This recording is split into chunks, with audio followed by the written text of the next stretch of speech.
സ്വപ്നം കണ്ടത് കണക്കെ ഉയർന്ന ശമ്പളത്തിൽ UK-യിൽ ജോലി. നഴ്സിംഗ് പഠനം പൂർത്തിയാക്കിയ കോഴഞ്ചേരി സ്വദേശിനി ബന്ധു മുഖേനയാണ് എറണാകുളത്തെ ഏജന്റിനെ പരിചയപ്പെട്ടത്.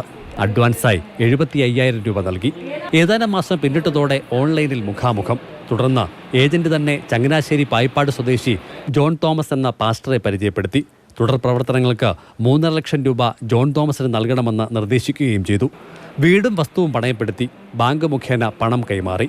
ഏതാനും മാസം പിന്നിട്ടതോടെ UK-യിൽ ഫൈൻ ദിനികിങ് എന്ന സ്ഥാപനത്തിൽ ജോലിക്കുള്ള ഓഫർ ലെറ്റർ കിട്ടി. വൈകാതെ UK-യിലേക്ക് പോകാനാകുമെന്ന് ജോൺ തോമസ് പറഞ്ഞുകൊണ്ടേയിരുന്നു. ആ വാക്കിൽ ഒടുവിൽ വിശ്വാസമില്ലാതെയായി. 2024 ജനുവരിയിൽ തട്ടിപ്പ് മണത്തു. യുവതി പണം തിരികെ ആവശ്യപ്പെട്ടു.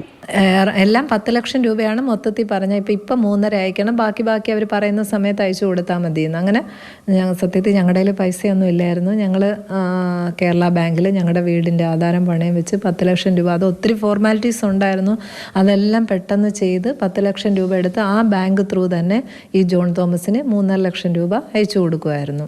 ഇതിനിടെ വിദേശ ജോലി തട്ടിപ്പിൽ ഒരു പാസ്റ്റർ അഞ്ചൽ പോലീസിന്റെ പിടിയിലായെന്ന വിവരം ബന്ധുമുഖേന അറിഞ്ഞു. യൂട്യൂബിൽ വാർത്ത പരതിയ യുവതിയും ബന്ധുക്കളും ഞെട്ടി. അപ്പോൾ ഹസ്ബൻഡ് ഉടനെ എന്നെ വിളിച്ച് പറഞ്ഞിട്ട് ഇങ്ങനെ ചേട്ടൻ പറഞ്ഞു, അതാ ചേട്ടൻ അറിയാമെന്നുള്ള, ഇനി നമ്മൾ വിചാരിക്കുന്ന ജോൺ തോമസ് ആണോ എന്നറിയത്തില്ല. അപ്പോൾ തന്നെ ഞങ്ങൾ യൂട്യൂബിലൊന്ന് സെർച്ച് ചെയ്തപ്പോൾ ഈ വീഡിയോ ക്ലിപ്സ് കിട്ടി. അങ്ങനെയാണ് മനസ്സിലായത് ഈ പുള്ളിയാണെന്ന്. പിറ്റേ ദിവസം തന്നെ ഞങ്ങൾ കോയിപ്പുറം സ്റ്റേഷനിൽ പോയി പരാതി കൊടുക്കുമായിരുന്നു. യുവതിയുടെ പരാതിയിൽ തിരുവനന്തപുരം സ്പെഷ്യൽ ജയിലിൽ കഴിഞ്ഞു വന്ന ജോൺ തോമസിന്റെ അറസ്റ്റ് കോയിപ്പുറം പോലീസ് രേഖപ്പെടുത്തി. ഇയാൾ ഒട്ടനവധി പേരിൽ നിന്നും പണം വാങ്ങി തട്ടിപ്പ് നടത്തിയെന്നാണ് അന്വേഷണത്തിൽ വ്യക്തമായത്. തിരുവല്ല, പോത്താനിക്കാട് എന്നീ സ്റ്റേഷനുകളിൽ രജിസ്റ്റർ ചെയ്ത കേസുകളിലും ജോൺ തോമസ് പ്രതിയാണ്. ഇതിനിടെ എറണാകുളത്തെ ഏജന്റ് ഡെൽബിയെ യുവതി ബന്ധപ്പെട്ടു. പണം തിരികെ കിട്ടിയില്ലെങ്കിൽ പോലീസിനെ സമീപിക്കുമെന്നറിയിച്ചു. ഓസ്ട്രേലിയയിലേക്ക് പോകാൻ തയ്യാറെടുത്തിരുന്ന യുവാവ് താൻ വാങ്ങിയ 75,000 രൂപ തിരികെ കൊടുത്ത് തള്ളിത്തപ്പി.